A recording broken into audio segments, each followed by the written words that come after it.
Aku ngerti apa sing mbok maksud Butatira. Garu langit lan wilit katak sini. Kepiye, Kakang? Iya ya, kepiye Kakang? Iki dina awake dhewe iki nampa kurang kepenak kabar sing ana ing sumelang atiku. Yen nganti iki krungu Sang Prabu dalem, yen Butatira sakdula kancane padha kalah ana ing medan peperangan. Mongko iku awake dhewe kabeh yeksa buta padha saguyub rukun, saguyub bantu sing perlu dibantu. Lamun saka iku, merga Butatira wis kuwalahan ngadepi pasukane Rahwana Raja. Pasukane Rahwana Raja wis padha kalah karo sing jenenge Rama Wijaya. Lah, mula saka iku Garu langit.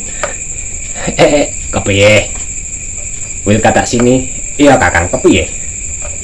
Budal, aku tak mulehno tenaga dalame Butatira iki mengko aku tak susun. Butatira, kepiye? Bentuk pawujudane sing jenenge Lesmana iku kaya kepiye?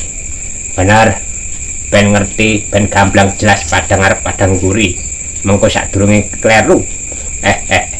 Ngene.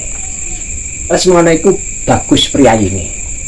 Pasuryane ya kulit-kulitane wis bagus. Ya. Yen ngono budal. Iya, ayo.